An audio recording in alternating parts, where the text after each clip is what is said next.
Thank you very much. It's a great honor for me to be back at the Sasakawa Peace Foundation on the occasion of both of the meeting of this new commission, which I think is going to do very good and important work, and also the publication of the Japanese edition of my book.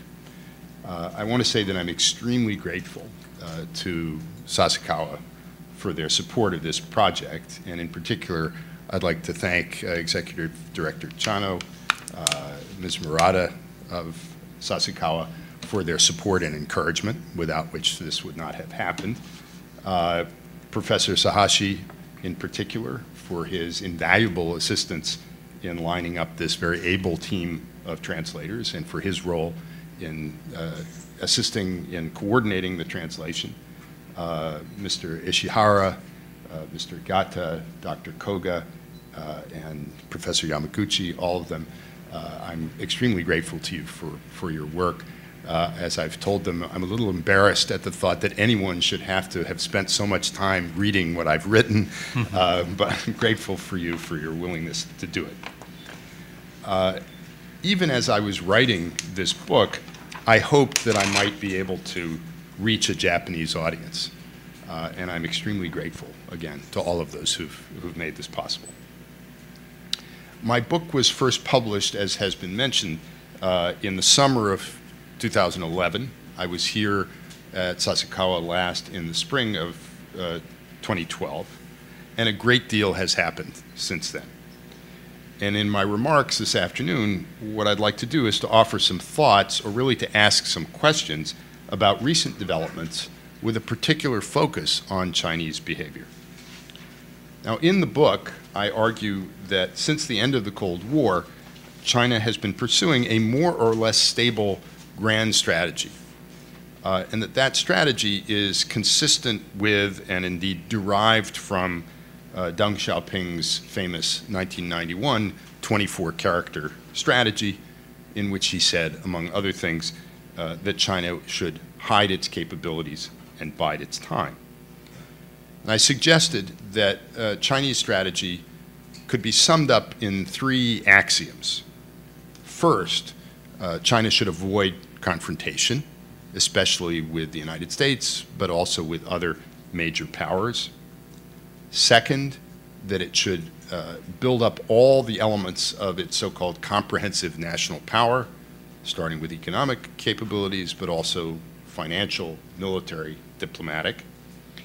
And third, that it should advance incrementally, that it should work to strengthen its position in the Asia-Pacific region gradually, and also to weaken in subtle and indirect ways the position of the United States. And I argued that this strategy had two broad goals. First and foremost, it was a part of the effort of the Chinese Communist Party to maintain its monopoly on political power. That really is the fundamental goal of everything that China does, including its domestic but also its foreign policy. And that related to that, the goal of China's strategy was and is to establish, or perhaps to reestablish, China as the preponderant power in East Asia. And I suggested that achieving that objective would require ultimately displacing the United States and preventing the emergence of a regional power that could challenge China's dominant position, or a countervailing coalition of regional powers that might be able to block it. And I argued finally that Chinese policymakers do not believe that they can or should seek to overthrow the existing regional order by a frontal assault, and that rather their aim is, following the Chinese philosopher and theorist Sun Tzu, to win without fighting, to lull potential adversaries into complacency, to drive wedges between them, to discourage cooperation, while at the same time building up China's strength to the point where resistance to its wishes would come to appear to be futile and even dangerous. Now, I believe that that was a good summary of Chinese strategy up to the time that the book was published. The question in my mind since has been, is it still a good description? Because in the last 2 or 3 years, as Ms. Chano has mentioned, China has begun to behave in ways that appear to deviate from this cautious incremental strategy. It's adopted a more assertive and even an aggressive stance in its dealings with several of its neighbors, in particular its maritime neighbors, including Japan, but also countries around the South China Sea. Far from avoiding confrontation, Beijing seems increasingly willing to risk it, at least on certain issues. Prior to 2010, 2011, it was possible for some serious observers to ask whether, in fact, China was becoming a status quo power, whether it was basically content with the existing regional order. But now it seems increasingly willing to challenge that order, reasserting old territorial claims like those to the South China Sea and the Senkakus, and even hinting at new ones like a claim that perhaps Okinawa should ultimately belong to China. So at least as regards these issues, it seems to me evident that China is not a status quo power, but rather it is a revisionist power. So there are 4 questions that one could ask. First, has China in fact been behaving differently or more assertively since around 2010? If so, what explains this shift? On the basis of the possible alternative explanations, what predictions can we make about China's future behavior? And last but not least, what are the implications of these alternative possibilities for policy? For U.S. policy, for Japanese policy, for alliance policy. Now, I'm not going to dwell on the first question, although some have argued recently that, in fact, China really hasn't been behaving much differently. It seems to me that that is incorrect, that the pattern of Chinese behavior across sub-regions and also across different issue areas, in my view, supports very well the notion of increased assertiveness. So I want to focus instead on these other questions, these 3 other questions. And what I would like to do is to briefly present 3 alternative models or theories that might explain China's recent assertiveness. Model number 1 is, I think, the common view, or has been until quite recently, the common view among American China watchers or China experts. These are people who have questioned the extent to which China's recent behavior is truly different, to the extent that they will concede that it is different and is more assertive. They would argue that that is the result of transient or temporary factors. Accidents, the sinking of the Chonan, which led to friction and tension between China and the United States, but also China and South Korea, not something that China had planned. The fishing boat collision that led to this increased tension between Japan and China in 2010, also presumably an accident. So the view is there were accidental events, and China may have overreacted, but these, again, are transient or temporary. In addition, people who take this view would argue that in the run-up to the 2012 leadership succession, there were particular pressures on people in the Chinese political system to take a tough line, but the transition is now over. And some would say the statements at various points in 2010, in particular by some Chinese military officers, were really nothing more than the expressions of the opinions of so-called rogue PLA officers, people who were speaking out of turn and saying things that were provocative but didn't express really Chinese policy. The prediction that would derive from this first model or theory is that what we saw in 2010, 2011 was a temporary shift in Chinese policy. And I think people who adhere to this view would argue, believe, that China's leaders have learned their lesson. They realized that the policies that they pursued were counterproductive because they stimulated balancing behavior on the part of other countries. And China will adjust. It will learn, and it will revert to more moderate policies more similar to the ones that we saw before 2010. The implications for policy of this view are that other nations, especially the United States, but also Japan, should be careful not to overreact. That would be unnecessary, again, because this assertiveness was temporary and due to factors that will not persist, and moreover, overreaction could be provocative. It could create a self-fulfilling prophecy. So if we behave too strongly towards China in response to this temporary assertiveness, we may encourage China to continue to behave assertively. So in this view, we should relax. Model number 2. In this view, what we have seen is, in fact, the product of deeper shifts in the character of the Chinese domestic political system that are making it more prone to assertive and perhaps even aggressive behavior. Among the factors that might be cited contributing to this tendency are a weaker collective leadership in which all important decisions have to be made by consensus, in which no one wants to be seen as being weak, and so in which a more assertive stance on foreign policy issues is the safe policy to pursue.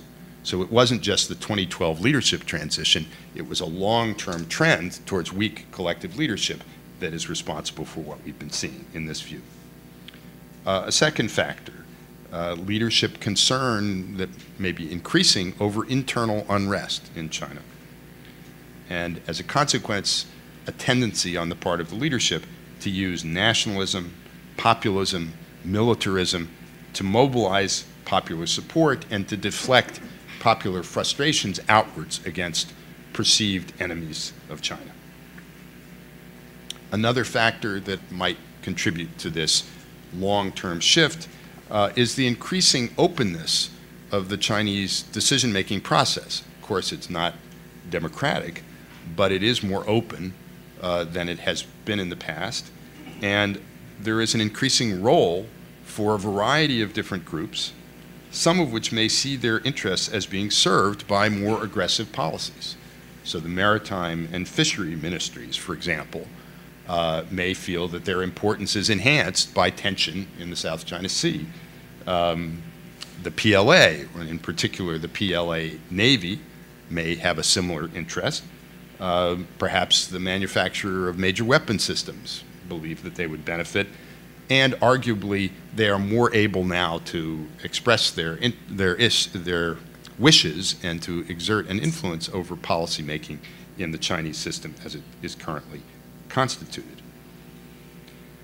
Now, if this view is correct and China is changing in fundamental ways, then what we saw in 2010, 2011 was not an aberration, but rather the wave of the future. We should expect to see more of this because in this view, China's assertive or aggressive behavior has an internal logic. And Beijing is likely to persist in these assertive or aggressive policies because it's being driven by internal forces. And it will persist in this view even if doing so appears to be, to an external observer, to be counterproductive from a purely strategic perspective, because it's stimulating others to balance against Chinese power. The implications for policy of this view are quite different than those of the first model, and basically I think they are that we should prepare for the worst. If this is right, and if these internal forces are increasingly what's driving China, it may be very difficult to deter or dissuade China that's driven by internal preoccupations and concerns. Indeed, it's conceivable that China may, may no longer be a rational actor in the way that perhaps it was previously. Model number 3. This is a less radical view than number 2, and that is that China is still a rational strategic actor. It is pursuing essentially the same goals as it was before. But what's changed, and what explains the change in behavior, is the leadership's assessment of what the Soviet Union used to refer to as the correlation of forces. Arguably, since the financial crisis that began in 2008, a majority of Chinese strategists and analysts have come to the conclusion that American power is in decline more rapidly, perhaps, than had been previously anticipated, and that China's power is on the rise more rapidly than had been anticipated. And so, if this is correct, perhaps the time has come for China to push harder to advance towards its goals. So in this view, the Chinese leaders may have been initially concerned by the reaction that their assertive behavior provoked, in particular from the United States. They may have been worried about the so-called pivot, but they may have become less concerned with the passage of time. And it may be that China's leaders now doubt that the United States will have the resources and the resolve to follow through. If this view is correct, the prediction for China's behavior would be as follows. China will keep pressing. It will keep behaving in an assertive fashion, but it may modulate its approach somewhat. It's not being pushed by these internal forces primarily. It will perhaps pull back from some of the harsh rhetoric directed at the United States. It may seek at least a superficial improvement in relations with the U.S. So the new type great power relationship may be a reflection of this shift, or the rhetoric may suggest a shift. But China may at the same time maintain or even increase pressure on others, most notably on Japan, perhaps also on the Philippines, maybe on Vietnam. And the goal of this differentiated policy may be to drive wedges between the United States and its allies, and in particular between the United States and Japan. By behaving in this way, China may believe that it can isolate Japan and perhaps in time can maneuver the United States into a position where it will put pressure on Japan to make concessions in the hopes from the Chinese view that by doing that they may damage the alliance. So what we may be seeing is a quite rational strategic plan being put into effect, which will persist, at least for a time, based on the Chinese leadership's assessment of the power and resolve of other countries, particularly the United States. The implications for policy of this view are that the United States and its allies need to maintain a strong and united front. China is, in this view, a rational actor. It can be deterred, dissuaded by a strong and unified position. As Lenin might have said, if China strikes steel, it will withdraw, but if it strikes mush, it will press on. So which model is the right one? Which best fits reality? Now, as my remarks may already suggest, I'm skeptical of model number one. I don't think that what we saw over the last several years is temporary. I think we are going to see more assertive behavior, and I think the evidence for that proposition is accumulating. I'm uncertain in my own mind at this point whether we're dealing more with Model 2 or Model 3. And of course, in reality, it's never just one or the other. It's some mixing of the two. And we have to watch and see. Now, as it happens, the basic prescription for policy in each case is the same, and that is strength and an attempt to deter, unity of effort, whether we're dealing with a China that's driven by domestic factors primarily or one that is still calculating and rational. There is one caveat.